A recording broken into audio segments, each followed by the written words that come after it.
Hi, everybody. Welcome to the webinar. This is Desi Vijay, a national team member coordinating the webinars. I'm glad to see you all today. This is our third Meet the Pro type of webinar we are offering this season. And thank you for all your support and encouragement to do this. We have a number of pros already lined up, very eager to talk to you. We have Dr. Balu Natarajan, who is going to be, and Narayana Jenga, who are going to be the moderators for this session. And as you know, Dr. Balu Natarajan is the president of North-South Foundation, and he is a pioneer in all respects for the spelling bee. He was a champion, first Indian American champion in 1985, and he was also the first pronouncer of the national spelling bee competitions for North-South Foundation, and he is now the president, and there could not be a more apt person to moderate this session. And we have Narayana Jenga, who is the chapter director for Austin, Texas chapter, and also a volunteer who is building up the national team for the spelling and vocabulary in our North-South Foundation. So welcome you both, and Dr. Balu, please take over and then introduce the pros to the audience, and then let's start with the show. All right, give me a minute. I'm just going to queue up a video that I want to share before we get started. We're still seeing people joining, so those who have joined, we can make sure that they get a chance to see what's coming soon.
Hello, champions. How are y'all doing?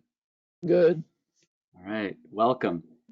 Thank you, Dr. Desi Vijay, for your introduction. We'll go through and introduce our folks here today. It's going to take me a little while because we have a lot of folks who have done very well on the spelling and vocabulary stage, and we're really excited to share it with all of those who are participating today.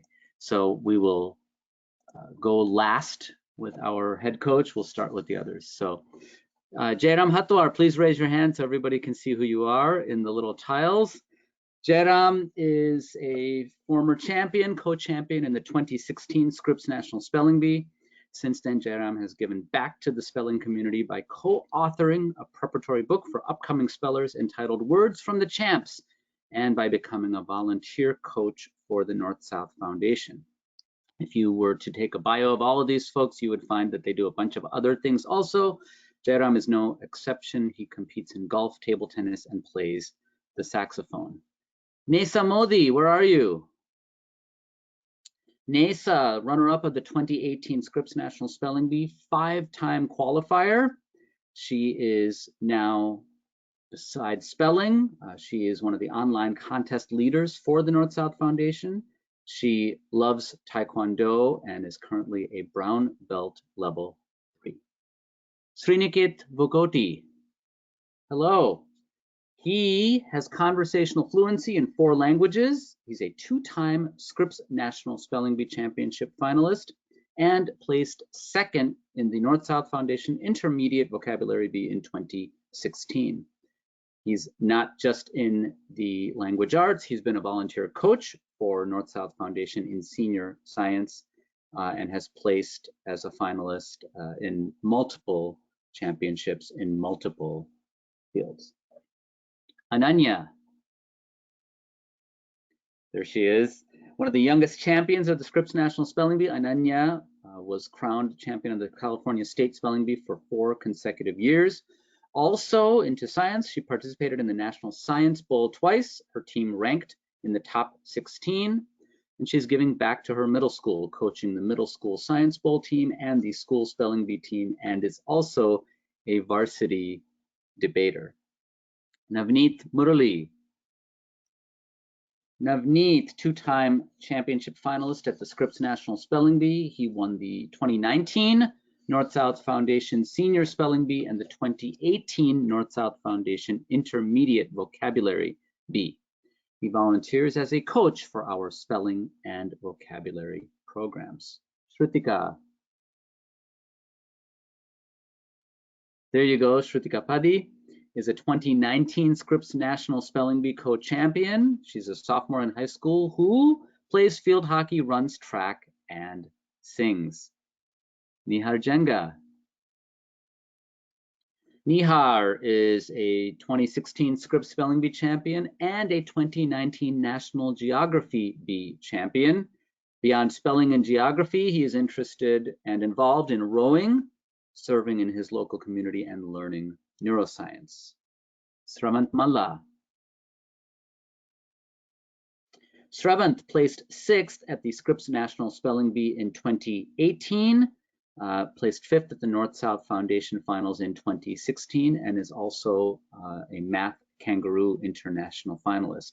He does something cool that no one else, I think, on this group does. He's currently an intern with a senator under Senator Charles Schumer. Rohan Raja. Rohan won the Scripps National Spelling Bee with 7 others in 2019 after placing 10th in his first Scripps appearance in 2018. He's been coaching and volunteering with our North-South Foundation spelling and vocabulary teams. He also loves playing tennis for his school team. Rishik Gandasri. Rishik, currently a high school freshman from San Jose, California. He was one of the winners of the 2019 Scripps National Spelling Bee, and since winning, he has been coaching and mentoring spellers. Like Jairam, he also plays the saxophone in his free time. Siona Mishra.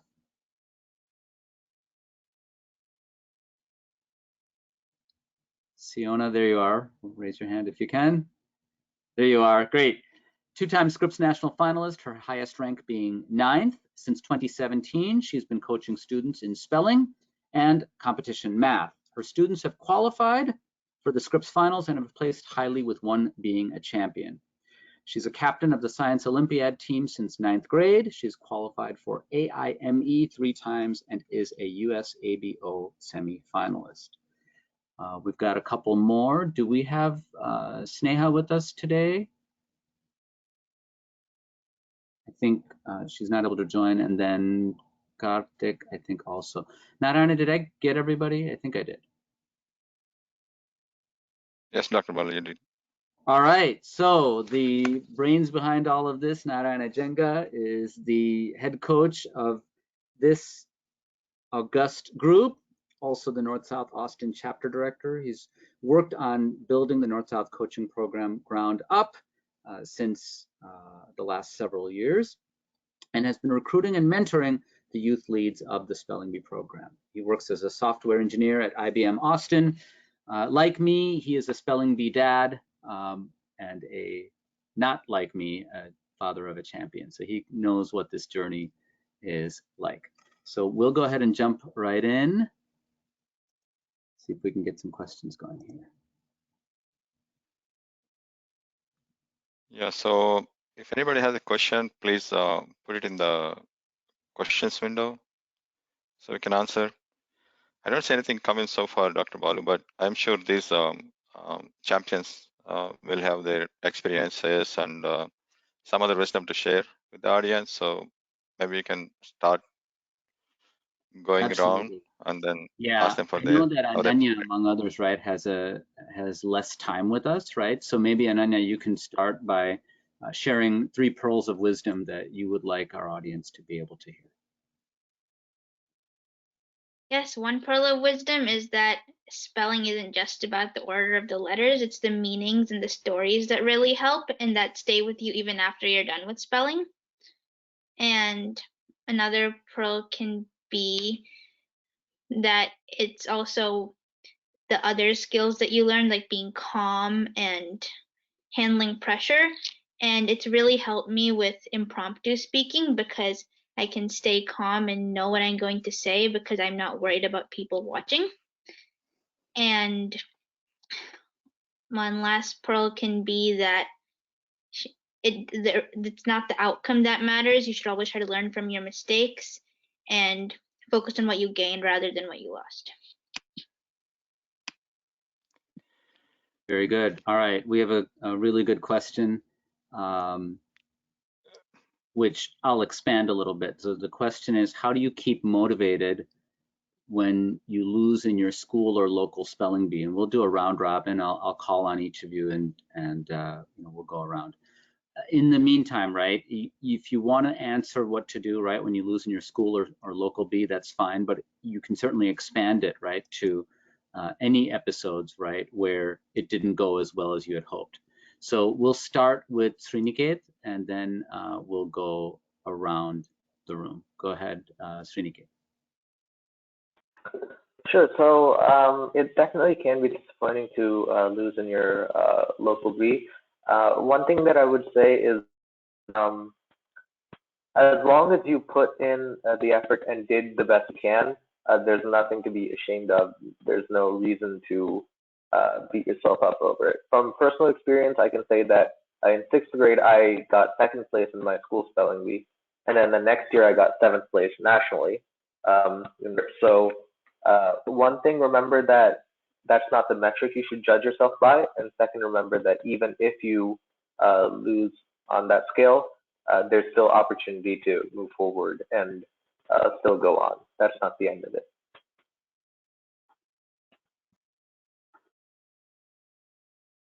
Sravant?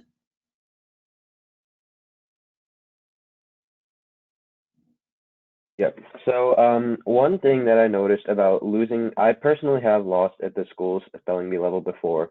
In 4th grade, I actually lost to my sister, and I ended up placing 2nd, which was bittersweet, I guess, because obviously I was proud of my sister, but I lost a chance to go to nationals.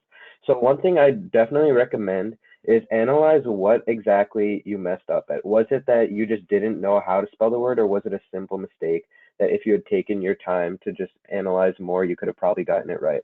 So in my case, it was definitely a simple mistake. It was a word I had studied many times before. I just got caught up in the moment thinking, wow, I know the word, I'm going to get it right, and just rushed it out and ended up spelling it incorrectly. So one lesson I learned from that experience personally is taking time is very important in the spelling bee. So anytime that I was faced with a loss in a spelling bee, I just took it as if seeing what can I learn from this. Like Ananya said before, it's more about what you learn from the spelling bee than your ranking in the spelling bee. All right, let me.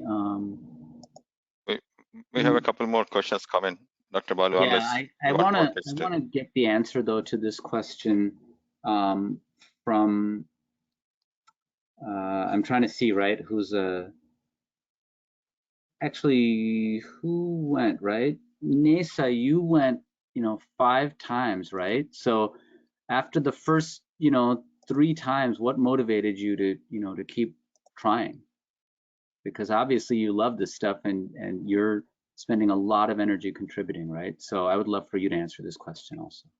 Okay, sure. So the first 2 or 3 times that I went, I was very new in spelling, so I didn't have much experience. So naturally I went, I didn't perform well because I really didn't know what I was doing.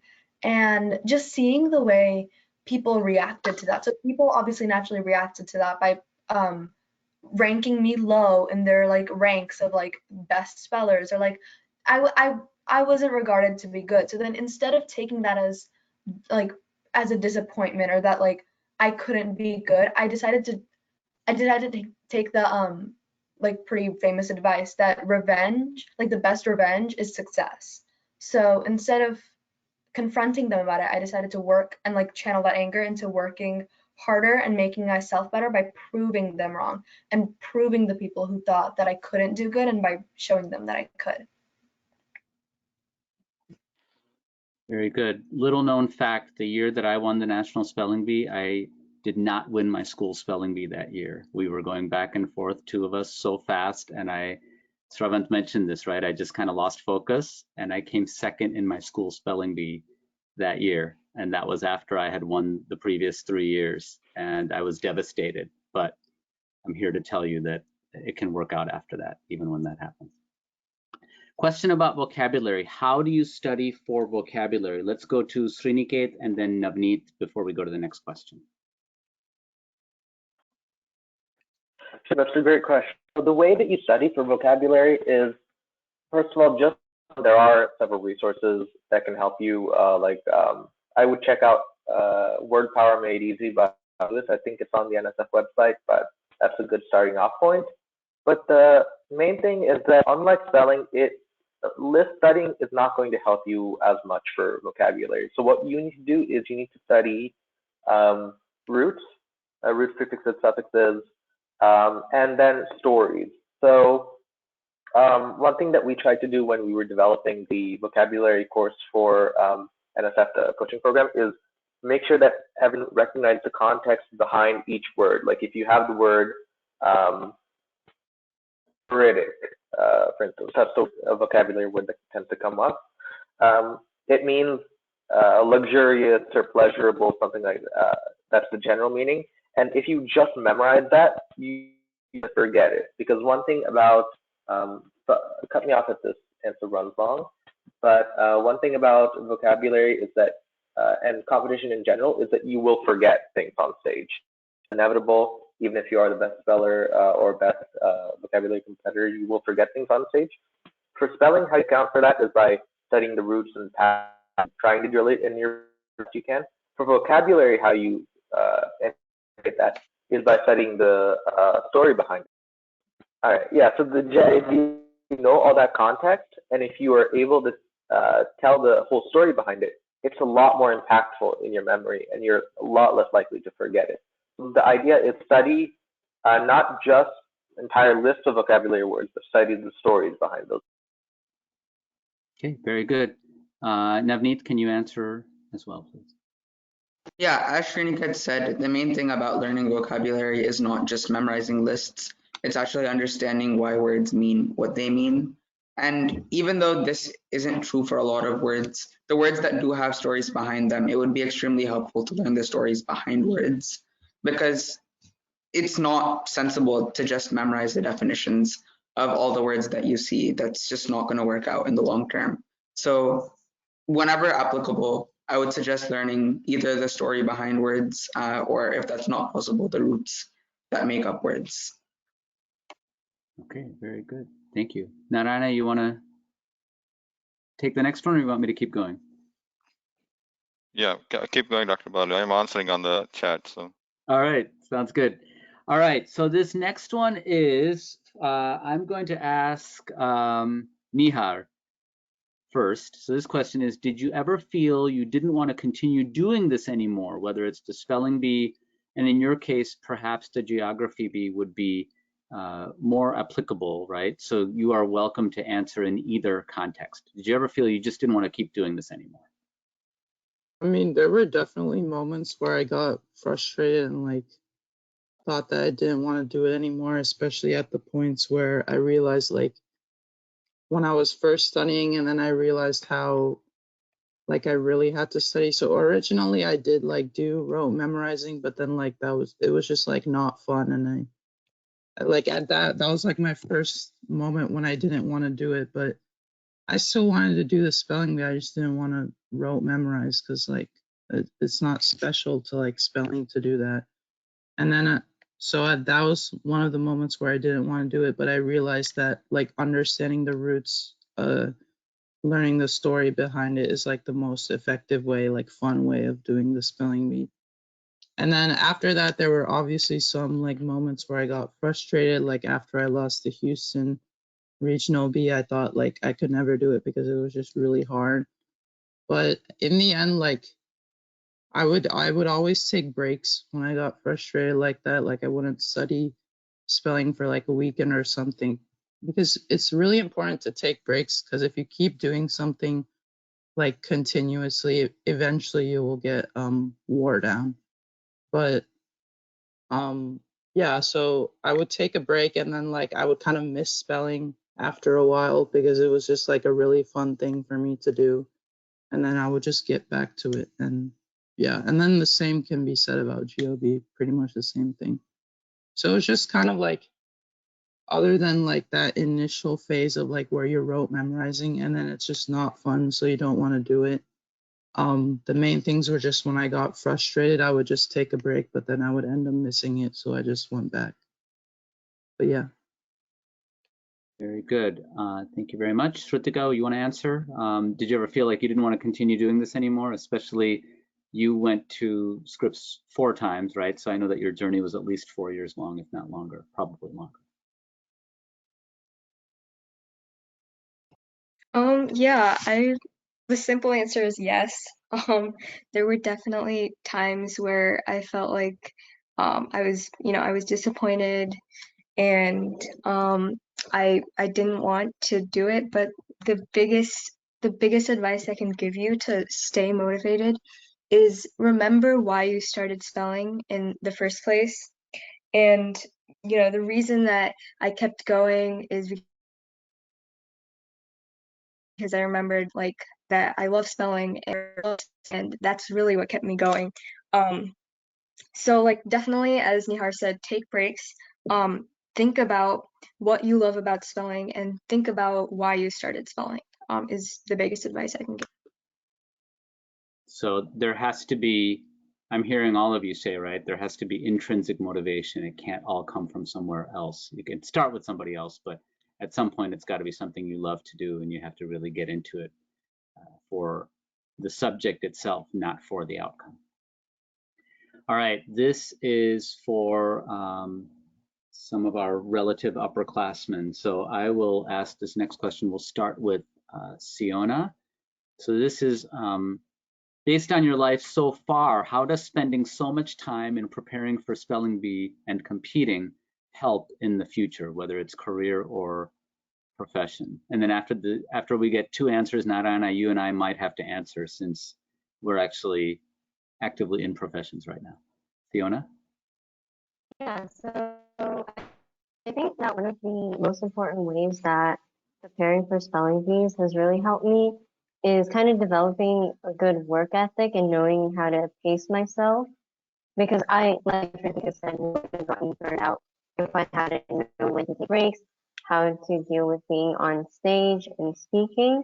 And so I think that spelling as a whole has given me the opportunity to have a lot of experiences, such as speaking in front of large crowds, also studying, but also reaching out and making friends with people that I think a lot of other competitions don't really have that same sort of feeling. And so having all of those experiences from 4th, 5th, and 6th grade has really prepared me to become a better speaker and to be more able to try out. Okay, so you were garbled, at least for me. So just in Yes. case you were for anyone else, the main thing I heard was that particularly being on a big stage in 4th, 5th, and 6th grade was really helpful. Then later on, you didn't necessarily say this, but giving you confidence in either unfamiliar situations or high stress, just on stage in general, right? Yeah, there's also like a degree of improvisation you kind of need to be able to adapt to, especially if you don't know a word. And so I've gotten more comfortable figuring out things on the spot.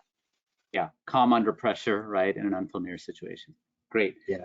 Aaron, One request, Dr. Balu, the voices are all coming a little choppy and echoing. So all you guys just make sure your microphones are close by, or you can talk directly into it or something, so that people in the web also finding it very hard to hear what we are saying. Okay, thanks. Okay, Jairam, can you answer the same question, please? How does spending so much time in preparing for the spelling bee and competing help in the future? Yeah, so since Siona talked about the more preparatory aspect and like the work ethic, I think I'll talk about the actual competition itself. So like I think it's just not unique to spelling, like with sports or any other competition really. The ability to take adversity and use that as a challenge, take it as a challenge and try to continually improve and better yourself. I think that's kind of what we were going back to with the whole adversity, is that if you have this burning interest inside of you, you kind of are not too result oriented and instead focus on just the continual improvement of yourself. And so I think that is that kind of mentality is really valuable in the future and helps in any endeavors you undertake. Thank you. All right, Narayana, what would you add on the professional side of things, having watched and coached kids of various ages? I think Jairam pretty much nailed it, and Sienna. So what I would tell parents in my chapter uh, is, I mean, especially with spelling, right? Kids can relate to it, like when they're very young. There are not so many things you can put kids into, like when they're kindergarten or first grade. But what you want to teach them is like good organization skills and good preparatory skills, right? Starting from the beginning. That's why we bring kids to North South Foundation, or at least that's why I took my kids to North South Foundation, because they can see how well the other kids are doing, and they can get a good understanding of where the other kids are, and then what they can strive for from that point, right? Starting in kindergarten, first grade. And it's also, I mean, in a way, I kind of, I'm not sure how to answer when people say like so much time in preparing for spelling bee, right? I mean, basically, this is something these kids, like everybody on the panel here, that they were passionate about, and that's what they chose to spend their time on. Eventually, all of us will get into a profession, and that's what we'll spend all our time on, right? We will learn so many things, but at this young age, like this is one thing that these kids wanted to focus on, and it's not like parents pushing them, or I hope that was not the case with any of these kids. Not with Nehar for sure, because Nehar was the one pushing us because he really wanted to do it. So at that time, the time is relative, right? I mean, it's not like so much time. It's like they're spending time on something they're enjoying and being fun. And that's what they will do as they grow up and as they grow their interests. I mean, they know if they work hard, they will do good and they will be successful. So whatever they're interested in, they follow the same routine that they learn from these early habits and all that, and that sticks with them forever. I can see that in a high school. I mean, these kids can comprehend so quickly because they have been through spelling and they have learned all these words and vocabulary, and it kind of helps with everything, right? I mean, you pick anything, even math, science, you need words to explain in the end. I mean, you can just talk X plus Y forever, right? You have to at some point kind of convert all that into English and kind of help everybody understand. So that's where I see. I mean, it's giving them early habits. I mean, good habits early in their school years, and then getting them used to a consistent, hardworking system that they say reward in. And the other thing I say is like, some kids may not like it after they do for it some time, but then they go find something else, right? I mean, we're not forcing all the kids to go and do spelling bees. I mean, North South has so many things for kids to do. The goal here is for you to explore what they are excited about early in their careers, and there is nothing wrong with that time, with them spending time on something that they love so much. That would be my take. Very good. Thank you. All right, the next question is, at what age did you start preparing, and on average, how many hours did you study? Let's start with Rishik and then we'll go to Rohan. All right, so it's been a long journey. It was a long journey for me. I started like I think in first grade, but I didn't really get serious until maybe fifth or even sixth grade. That's when I really started studying seriously. At that point, I was kind of busy with schoolwork. I wish I started preparing a bit earlier.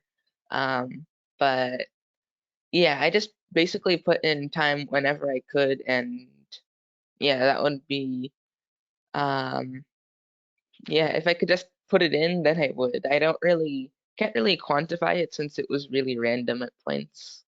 Like some days I could be studying for only 1 hour, and then the next day I could study for maybe 4. So varied a lot for me. Rohan? So I started studying in 2nd grade. Like I first entered my first NSF contest, and I studied the 1,000 word list, and I got 2nd place in the competition. So that really motivated me to study more and more.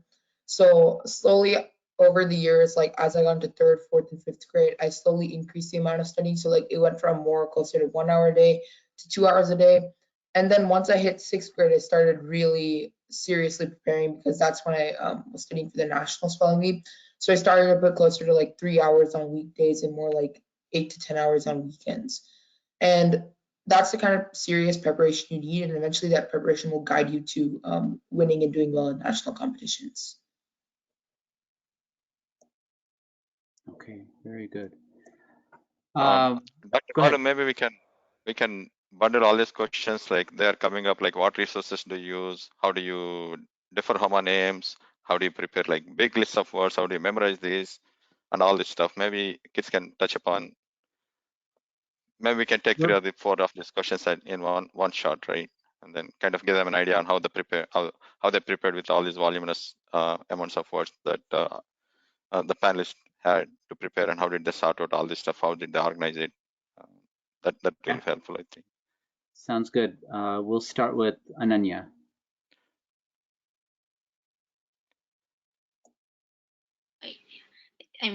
So way I prepared at first, I mostly got myself thorough with all the published lists, and I went over them multiple times, and my parents would quiz me on them, and later on I would make lists and have like a schedule for going over them. So I would make a schedule for what I would do every week, every day, every month, and then I would repeat that every few months. So I got very thorough with them. And then later on, I would make my own list based on the language of origin. And that really helped me with categorizing them. So if I got a Portuguese word, then I would know that I would only have to think of the so many Portuguese words there are. And that helped with thinking about the word in 2 minutes.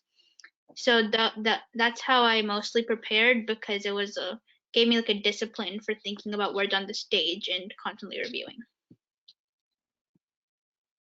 All right, we'll go to Shrutika.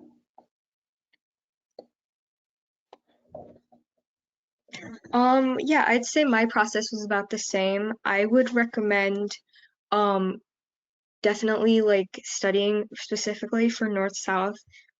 Make sure you study the 1,000 word list, and for vocab, try to participate in the vocab bee. That helps a lot, especially at like regional levels, depending if your school has vocab. Like for example, I did vocab starting from 1st grade up till I won the national bee. And when I did that, every time you have 1,000 words. So eventually that accumulates, and you have 6,000 or 7,000 words down under your belt. So like that really helps for sure. So I would definitely recommend like reviewing those words and making sure you know them. Okay, thank you. Rishik, how about you?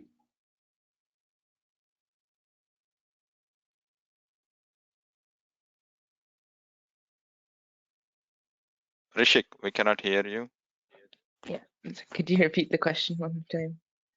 Yeah, so the question is, some of the parents are asking, what resources did you use to prepare? And then how did you manage with all these huge lists of words? How did you manage to sort out homonyms and all these other rules and all that stuff, right? So if you could give them an idea on what resources you used and how did you prepare? How did you manage all the different things that you had? Yeah, so I did have a kind of a lot of time since I started quite early, so that was one help. I could just break down these seemingly large languages and how many rules they had. Yeah, I was able to break them down and just do them over time. For resources, I started with pretty much just the consolidated word list and Paideia. Those are great resources. I think in literally every spelling bee I participated in, until I mastered the consolidated word list, I missed a word in every bee and it was in that list. So definitely a good list to master. And the Paideia is the supplement to that. And from there, I went on to just going over all the language rules. And after that, I used the words of wisdom and then the unabridged dictionary itself, just studying from the categories especially. And yeah, vocabulary, what really helped me the most on vocabulary was just like reading a lot of books, and also whenever I went outside, like to the grocery store, I know that's not really possible anymore, but whenever I went outside to a place like the grocery store or read a magazine, I'd always be looking for words like any cheese words or dessert words, because there's a lot of interesting and interesting words that could be used in a spelling bee in all kinds of places. So yeah, being a word detective at any time is always going to be helpful. There are a couple of questions along the same line. Following up, like what do you do when the words do not follow any rules? Is there any special thing that you can do? And also some parents are asking, like most of you have started early, but parents are asking if starting in middle school is too late for some of the kids and what they can do to bridge for that gap over the years. So We'll start maybe with Rohan. Nisa. Sorry, Yep. sorry. Okay, go ahead. We'll start with Nisa and then we'll go to Rohan next. Okay. Okay, well, I think first things first, it's never too late to start spelling as long as you want to do it. You know, as long as it comes from you and you have like a motivation to spell and in your journey, you have a motivation. I think as long as you have that, you can push yourself to work hard and make up for that lost time. It's not too late to start. And as for words that don't have rules, that's a tough one because I mean, you just have to keep composure on stage, make sure you're asking for the right questions. I would say definitely ask always the definition, because even when there's no rules, sometimes you can figure out the word based on roots or if you've seen a similar word like that. But yeah, that one is a tough question. It's difficult to figure out words that don't have rules if you haven't seen it before. So I would just say figure out your study patterns. Like if you're the kind of person who can just see a word and then remember it, I'm jealous of you, but also make sure you're covering as many words as you can. It just depends on how you learn. Make sure you're tailoring the way you learn to the way you study, and you should be good, even as a middle schooler. Rohan? So as for words that don't follow rules, it's kind of like Nasa said. You have to look at the roots and you have to kind of see if there's a hint in the definition that you can use to your advantage. And yeah, that's really about it. It's also a little bit of your intuition or your guessing sense, which develops over time. So you can use that to get a lot of words that you don't know, right? So yeah, it's mainly just practice that can lead you to get those words right. Now, obviously, if it's like something that has no rules whatsoever, it's not even guessable to any point, you will have to memorize it. But for the most part, you can find a way to handle those words. And for people who are starting in middle school, it is definitely possible to start. For example, I lost in my Dallas Regional B in 6th grade, and I got RSVB 2 months before Scripps. So in those 2 months, using the foundation I'd already had, I was able to get 10th at Scripps. So if you have, so I would say like it's definitely possible as long as you have kind of built at least a basic foundation. So like if you at least know like vocabulary wise, let's say you know your set words, that would be a good foundation. Spelling wise, if you know your basic language patterns and you've studied like the school list and words of the champs, that would be a solid foundation. So it's all about building on that foundation. That's how you can do it in middle school. But the key thing is to really have that foundation in the first place. Yeah, so one of the student or parents, they're asking, how do you differ homonyms in spelling? Who wants to take it? Raise your hand. Go for it. Go ahead, Sienna. Yeah, so homonyms, the main thing, so they sound the same. They're often spelled somewhat similarly. The main thing that differentiates them is their definition. So this is a case where knowing what the word means in which spelling goes with which definition really helps for homonyms. And then also making sure that you know that they're homonyms. Because sometimes you might think, oh, it's pronounced one way, and then not realize it's actually a homonym of another. Sienna, your audio is still getting garbled, but I think I was able to catch most of what you said. Is this a little better? I think so, yeah. Okay, all right. I will try speaking with this way.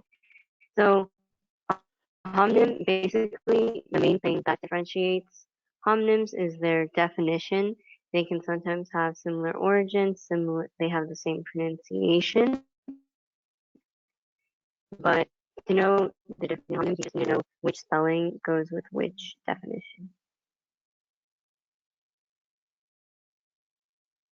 Okay. Anyone else have anything else to add to what Sienna said? Yeah, go ahead, Navneet. Yeah, so whenever you have homonyms, the most important thing is looking at every piece of information to see the differences.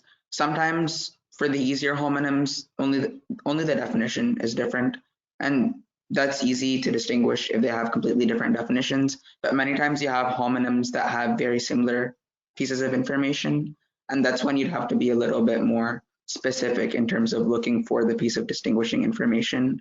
Another thing is near homonyms. So many times there are near homonyms, they wouldn't really be classified as homonyms because of a small difference in pronunciation. But considering that you can't always rely on the pronouncer's pronunciation, like when you're on stage, it's often helpful to make a note of near homonyms and confusing words that sound similar. So that's something that I did a lot. That's something that I did frequently when I was studying, and that's something that helped me a lot. Thank you. One other question similar to that. Somebody asking what is the story about getting the best way of preparing for the root words? What is the best source to get the story behind the root words? You guys just raise your hand, whoever wants to take it, then we'll go, I guess. Yeah, so there's actually a roots dictionary, I guess. It's kind of a list of 1,000 some roots. So that's a very helpful resource. That's all I use to study for roots, and I'm pretty sure that's all you need because it has basically every important root for the spelling bee. So if you find that somewhere online, make sure you save a copy of it because that can help you throughout your spelling bee career. Ananya, I see you had your hand raised.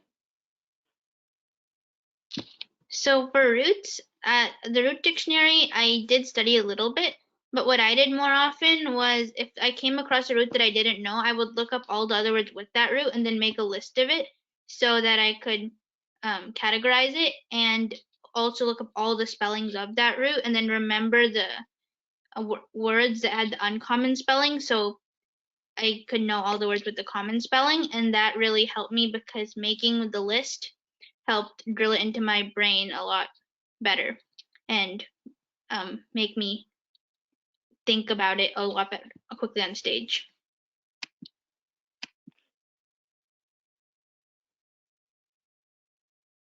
Okay. Any resources for vocabulary that you guys recommend? Yeah, go ahead, Richie. Okay, so one that I recommend if you're just starting out would be the Red Hot Root Word series. They're quite helpful just for beginners. It'll give you a good handle on the most common roots that you'll be coming across. So it's a great place to start. And the other resource I used was Merriam-Webster's Vocabulary Builder. That's a bit more advanced, but it definitely teaches you a lot of valuable roots. And it also gives helpful context for all of them so you can learn the definitions more easily. Okay, I saw a couple more raise their hands. I saw Sriniket and Navneet. Go ahead, Yeah. Navneet.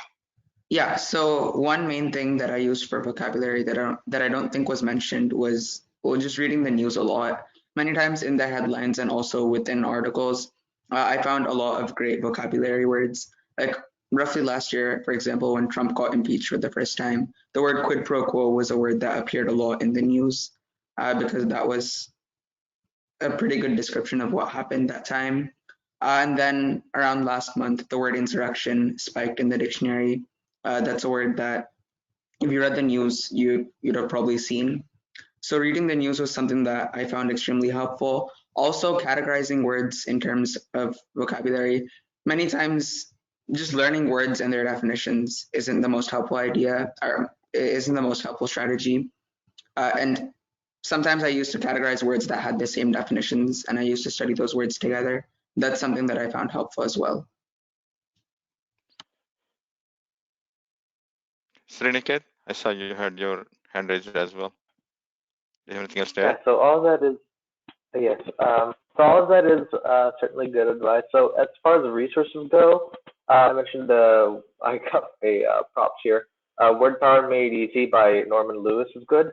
And then this book, I always just refer to it as the Blue Book, but it's called How to Build a Better Vocabulary by Maxwell and Morris.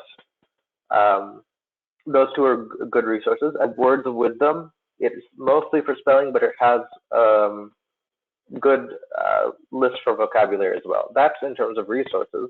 But mostly, as Navneet said, it is good to know the words in the wild. So read the news often if you have the chance.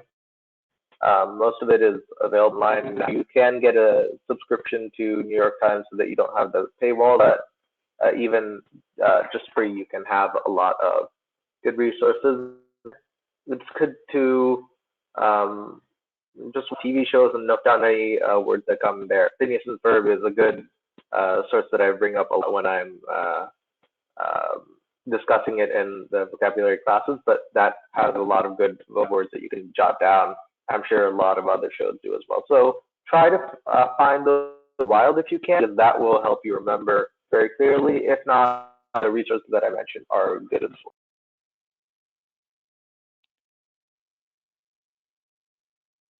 Okay, so Dr. Balu, there are a lot of questions on what are the stages of becoming the Scripps national champion? Are there lists from Scripps or not so?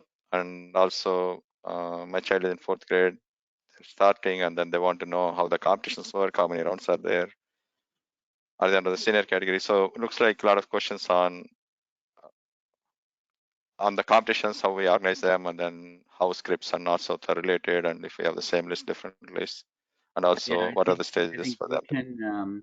I think you can divide this up among your coaches and your contest leaders so that they can answer what we do here at North-South, because everything we do here at North-South is helping to lay the groundwork, right, to do well in outside competitions, but also do well in life. So we'll start with, I guess, NISA.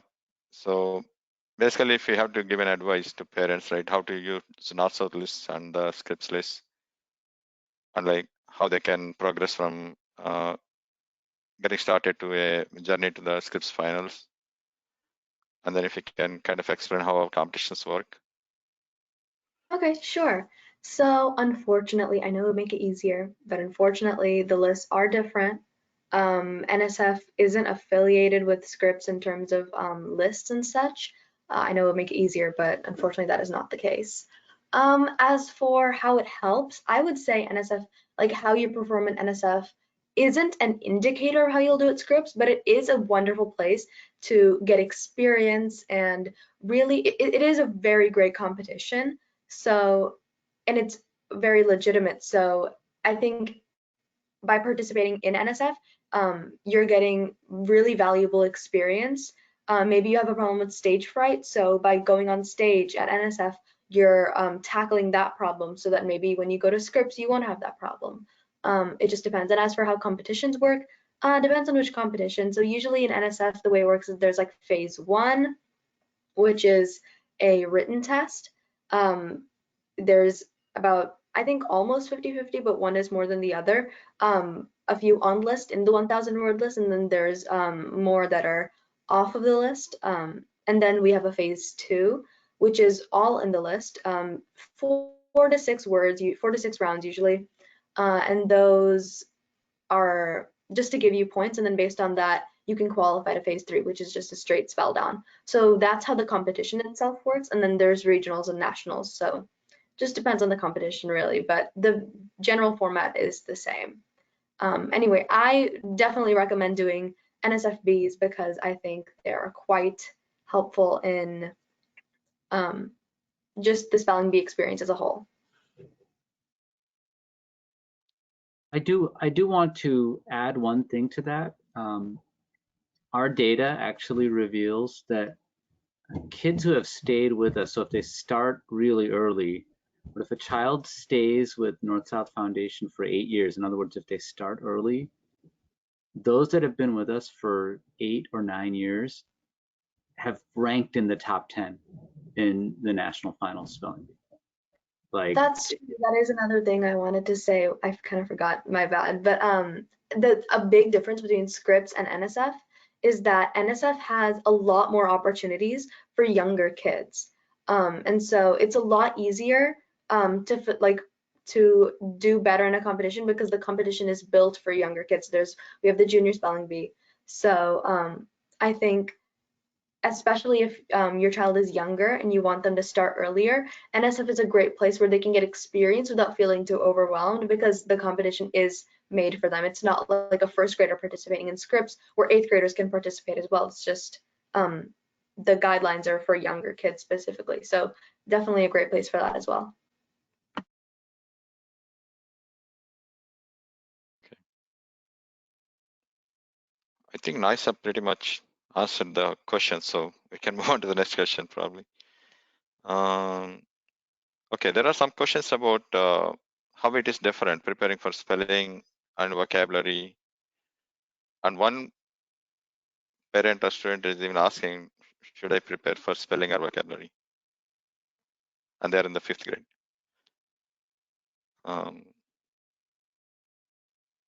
So I don't see any takers raising hands. So, okay, Ananya, go ahead.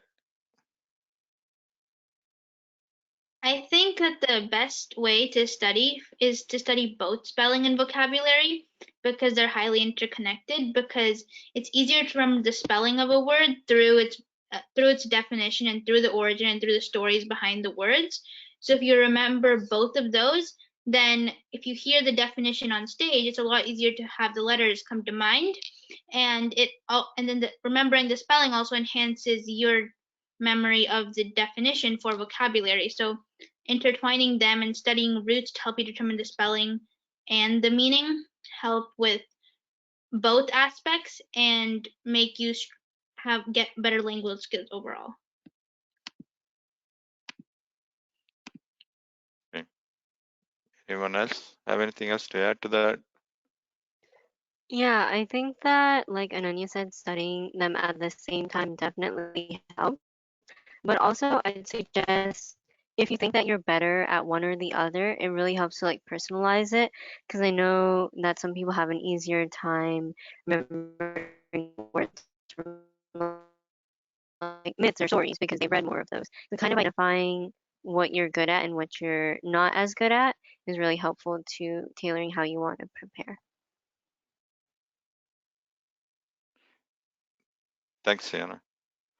So Dr. Balu, I think this question is for you. How does winning spelling bee helps for college admissions or real life? that's a good question. And this is not unique to me, right? I think that if any of the parents, right, look at resumes, right, and you're hiring someone or you see someone else at work being hired, right, what are the sorts of things that catch the attention of a hiring manager, right? In this country, things that catch their attention are someone was the college football quarterback, right? Things like that are eye-catching.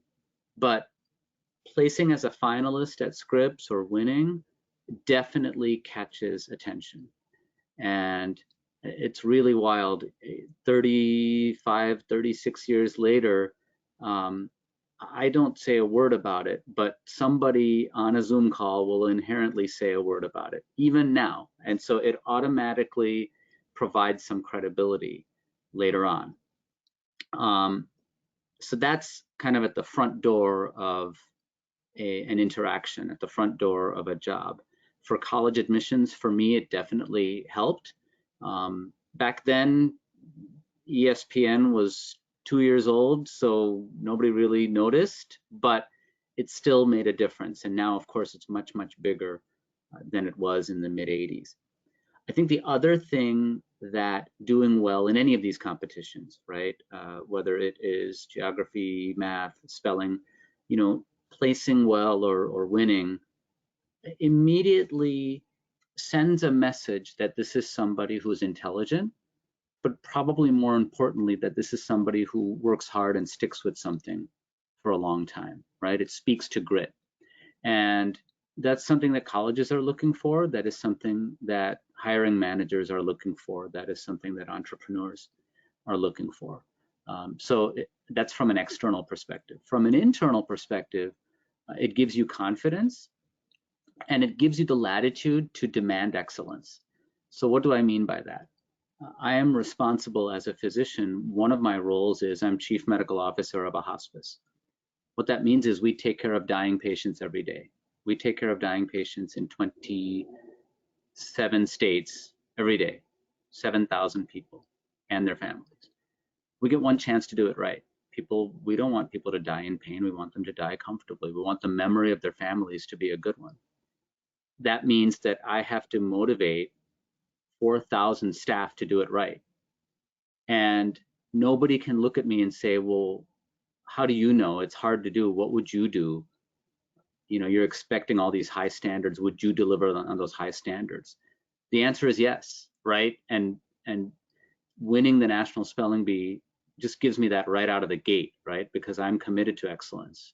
Winning it or placing high, right, means a commitment to perfection, because one letter and you're done, right? And so being able to send that message is incredibly powerful when you're setting high standards for other people, when it's literally a matter of either life and death or life and comfortable death. Once again, Dr. Balu, I would replace the word winning with even participating, because that helps a lot in their whole lifetime. Winning is not everything. So I just wanted to emphasize this to the audience. Definitely, Dr. Participation is more important than winning.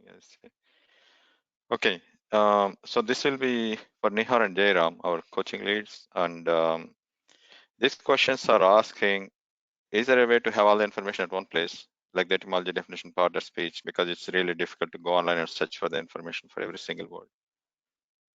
So what do you guys recommend that they do? I can talk about. Oh yeah, Jerome, you can go ahead. Okay, so at least my mindset for the spelling bee was going into the National Spelling Bee. I really wanted to be exposed to all the possible words that could be asked to me. So I'd rather have missed a word that I had gone over and just simply couldn't remember or couldn't piece together, as opposed to missing a word that I'd never seen before. So I understand completely your concern for having all that information together. At least when Nihar and I participated in the spelling bee, the main source was the Webster's Third International Unabridged Dictionary.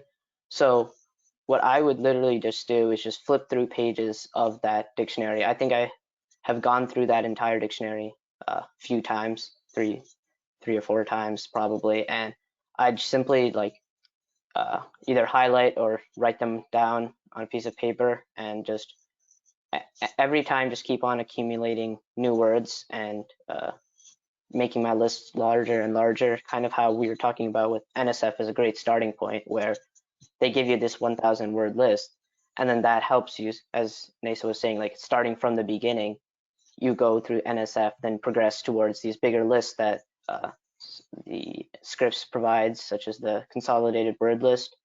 and kind of just progressing towards covering the entire curriculum from end to end. That's really my entire mentality approaching the spelling bee, which I know is a little bit different now with the online shift to the online dictionary, but I think Nihar can maybe talk about that.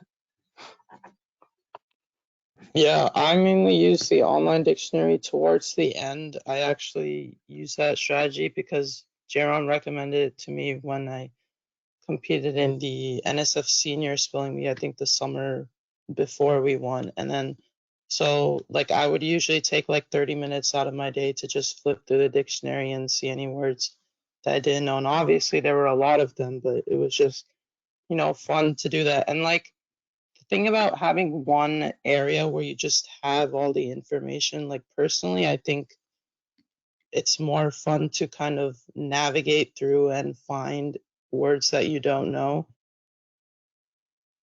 and go individually to words and search up their information, because I feel like the fun from spelling comes in the mystery, like kind of like unlocking new like levels in the game or things like that. It's not fun to just have all of the XP points or stuff in a game already like right at the start. It's like it's more fun to keep going each step and finding the story behind each different level. And I think that's analogous to how you prepare for spelling. So definitely, like Jerome said, like a good way to get information for a word is by using Merriam-Webster. Personally, I use the online dictionary just because it gets updated more often.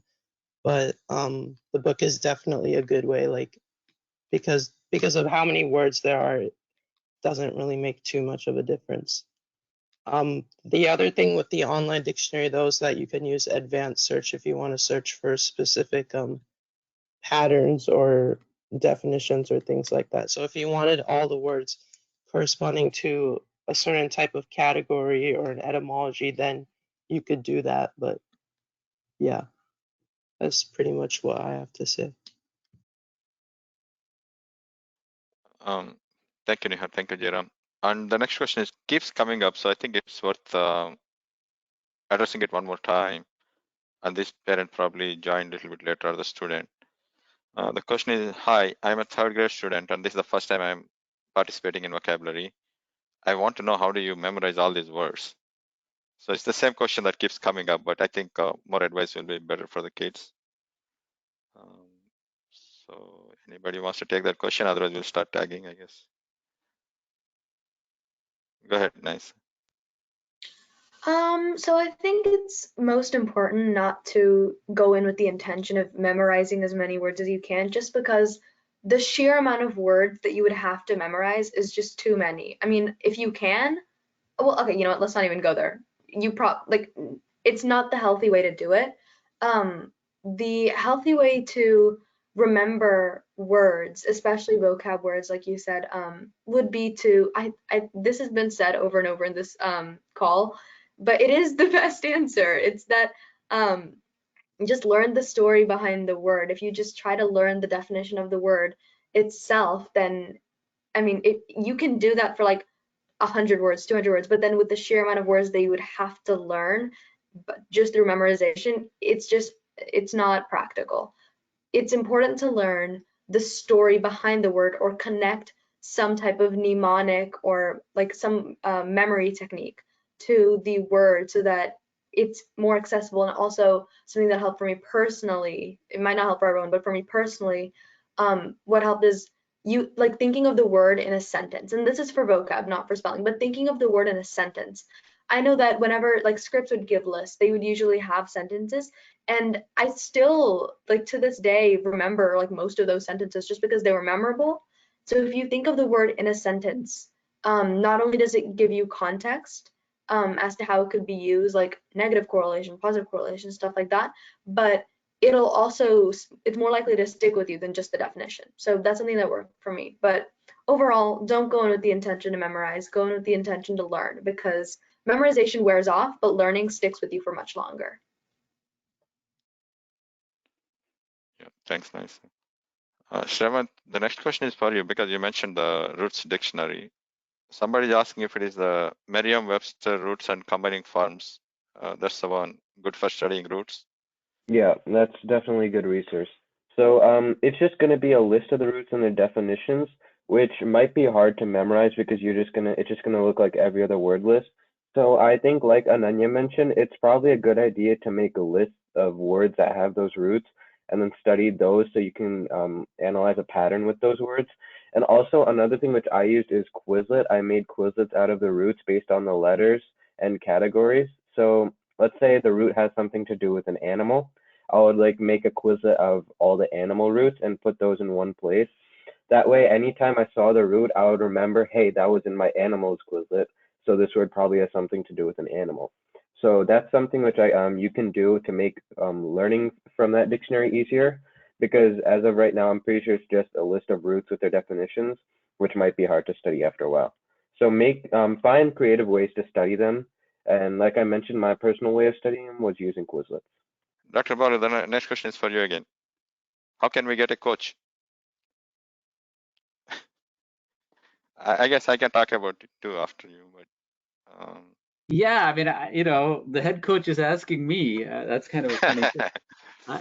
I think there are lots of places to find coaches, right? One of the things that we have worked hard to try and do here at North South, right, is to provide educational access, both in India and also here, right? And so, we want to make sure that folks can get educational access when they can't afford it.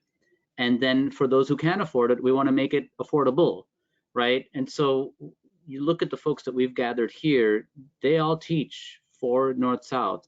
And so I would just frame it that way, and then Narayana can, definitely fill in some more details.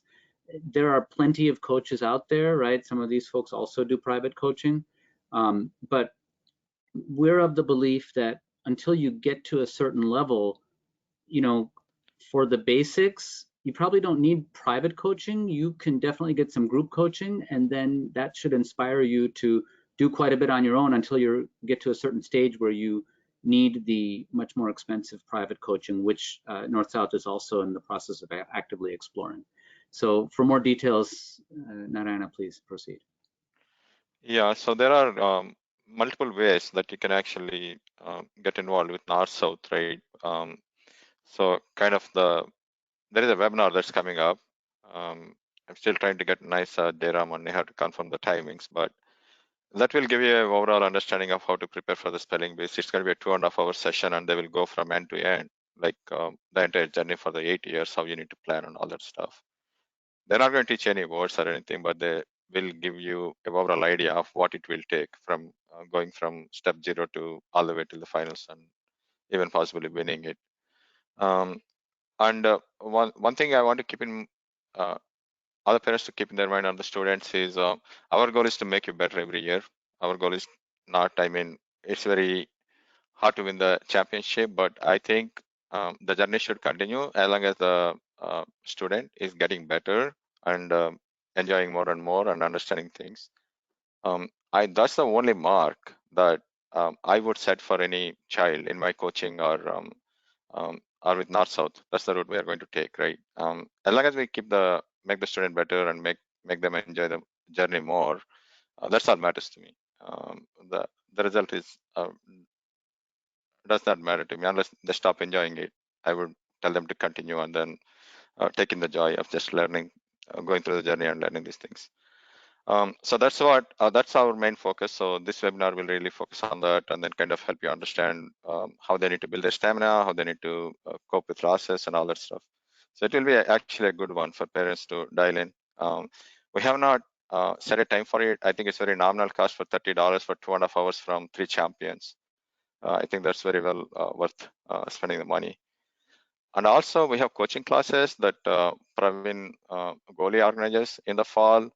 I think we just actually wrapped up our coaching classes for this year, and we are going to actually have a B broadcast on Facebook pretty soon. So you can see how all the coaching kids have done after going through this coaching. So you can get a sense for how much they improved from where they started versus where they are right now after the coaching classes.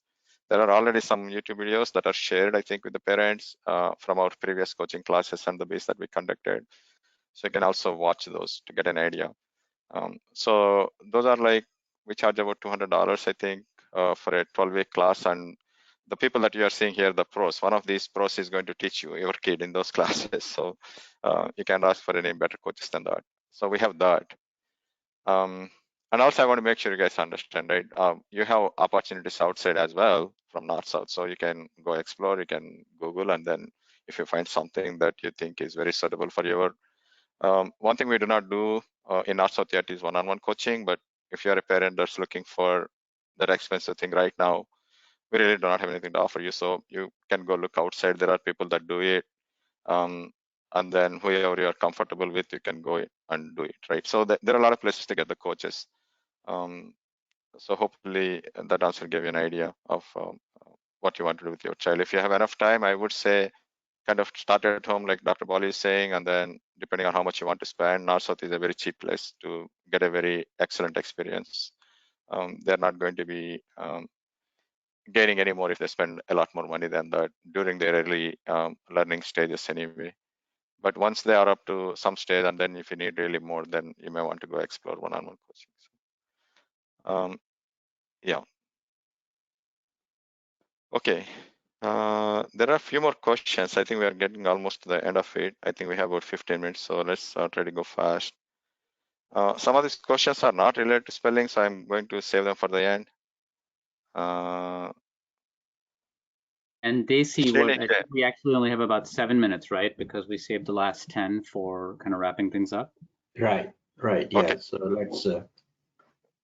Okay, this one, I know this is a question for Sriniket, definitely, and I know he's passionate about it. So Sriniket, they're asking, how do you attach a story to the words?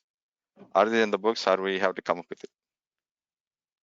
Sure. So most of the time, the story with the words is in the book. So that's why I recommended that blue book from earlier. That's why I recommended Norman Lewis, because those sources definitely have a lot of context and a lot of background explaining to them. For sources that don't have that, like if you're reading vocabulary words of wisdom where it's just in a list format and it doesn't have any background to it, I would suggest looking it up on Merriam-Webster's and looking it up on Wikipedia. Wikipedia might not be the greatest if you're doing a research paper and citing it as a source, but for our purposes it's great. So yeah, if it's in a book, look at whatever it said in the book. If it's just on its own, try looking in Merriam-Webster's etymology section or Wikipedia, and you should find it. If it's not any of them, then try using another memorization technique would be my suggestion. And one more thing that I'd like to add, if you can't find any information on either the books or Merriam-Webster's, sometimes vocabulary.com is helpful. There is a dictionary mode or something like that on vocabulary.com, and many words have stories behind them, at least the words that they have on their website. But for the words that don't, they often have good mnemonics. So that's something that I found helpful. Okay, this is a really good question, and I think if all of you can take turns answering it, that would be great. This is our first year at NSF. How can we make it more fun for a second grader to start the process, right, of going through this journey? So who wants to start with it? So Sienna, go ahead. Yeah, so I actually competed in my first spelling bee when I was in second grade. I wasn't really that interested in the words aspect of it, but rather the stories. And one thing, I worked with a few like elementary people at my school for spelling, and one thing that I found was kind of getting them really involved in actually finding words that they want to know more about. I'm sure that I know a lot of people that have had interest in like dinosaurs or reptiles or animals or anything of that sort. And in second grade, you don't really need to go in a specific direction, at least in my opinion. And so, really, just getting an interest in spelling and interest in learning new words, I think that's one of the most important things that you want to develop for a second grader. And so, I think one really fun activity is just finding lists of words that they don't know or list of words about things that they're really interested in, and then just compiling those. And then through that, they'll be learning new words, but it doesn't really seem like tedious or it's like, oh, why am I learning these random words? They're learning words related to what they're currently interested in. And this can apply to anything, whether if they like a series, they pick out words from that series. If they like a certain topic, they pick out words related to that topic. Okay, thanks, Sienna. Okay, there are just a couple more questions, I think, not related. One of the things somebody wants to know, like how many of you actually participated in math counts? I'm not sure why they want to know, but they want to know. So if you did math counts, just raise your hand. Okay, I see one. Okay, I don't see many math lovers here. Okay, I see two. Okay, I see three. Oh, that's good. Actually, four. Oh man. Okay. I'm sure they all have thought about it for sure. Yeah. In fact, this is one of my question of my own, because all these people are not just a spelling pros. They are into geography, they are into science, they are into math and everything. So the question is, the observation is, did one lead to the other, or once you are in it, you are always looking for something more to do? And how you guys went about doing it? There was a question addressed to Nihar, so I just make it as a general for any of you. How different subjects interest you, not just a spelling? Well, I can answer first. I would say that like definitely things led to each other, but I wouldn't say that's like the sole reason why I did them. For example, like geography, a lot of the reason why I did geography was because after I did spelling, other than J-Rom actually told me that I should do geography right after I won the spelling bee. And then like first I took it as like a joke, but then I realized that geography shares a lot of that like passion for learning about the world, and that was something that I got from spelling. So like geography definitely helped satiate that. But I would say like geography, I was also interested in for other reasons, not just because of that, right? Like definitely you wouldn't really get exposed to the problems and issues of the world by just doing spelling. Like just seeing people in areas, undeveloped areas that don't have access to the resources that we have, and being able to learn about them and kind of appreciating them for going through all that suffering is like another thing that you wouldn't really get from spelling. And the same thing from neuroscience. Like definitely there were words from neuroscience that like made me more interested in the topic, but the main reason why I'm doing neuroscience is ultimately because one, because I'm interested in mental health, because that's something that I face with and I know a lot of my friends face with, and two, because my great grandmother passed to Alzheimer's, and I'm passionate about kind of fixing those brain disorders that affect a lot of patients and their families today. So I would definitely say that like things have connections and kind of lead to each other. Like definitely when I'm participating in neuroscience or geography activities, it's much easier for me to do them because of spelling. But I wouldn't say that like just because I did spelling, I got interested in those. Okay, I think we are on time, but just two more questions, Dr. Balu. I think one is an interesting question that you may want to address. But first, let's go with the spelling bee question. Will there be proper nouns in the spelling bee? Yes, it's as simple as that. Yes. If it's in the dictionary, it's in the spelling bee, and there are proper nouns in Webster's dictionary. That's it. Simple answer. Yeah, there can be like people names, geographical names, any kinds of names. I mean, everything is a fair game. Okay, the more interesting question: do kids get to interact with their counterparts in India? If so, any experience that can be shared? Yes, that's a great question. I love that it's being asked. So the answer is yes. Right now, it's very much ad hoc. If it's something, so for example, if you're going to India, you can reach out to me directly, and I can let you know if we have a chapter there, if you want to interact there. We are working on it. We are working on something where kids in our chapters here and parents in our chapters here can interact with our chapters in India.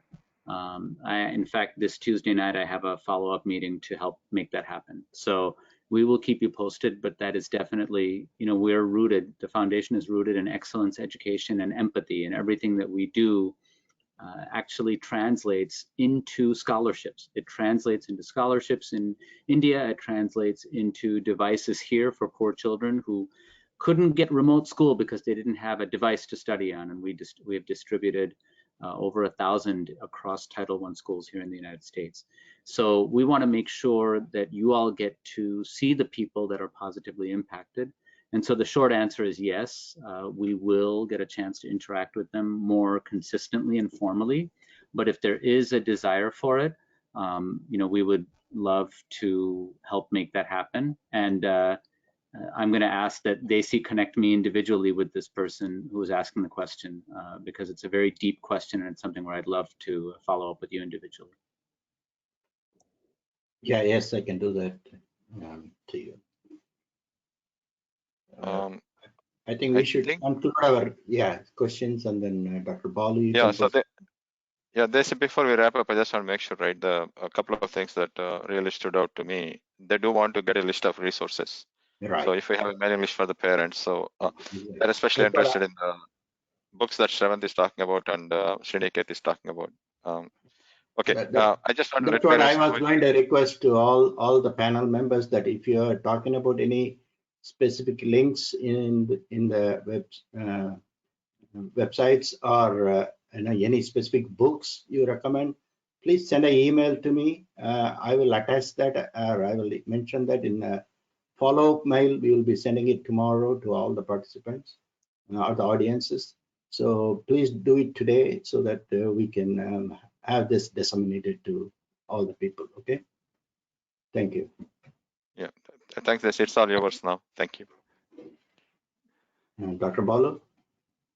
All right, thank you all. First of all, thanks to all of our panelists. I mean, this is what a treat, right? To have this much knowledge, this much energy to share with our attendees, right? So I think it's really important that everybody appreciates the interest, the grit, and the intellectual firepower that we have here, and the interest level, right, of parents who are behind the scenes for all of these folks, and people like Desi Vijay and Ananya who spend hours supporting our children who want to learn.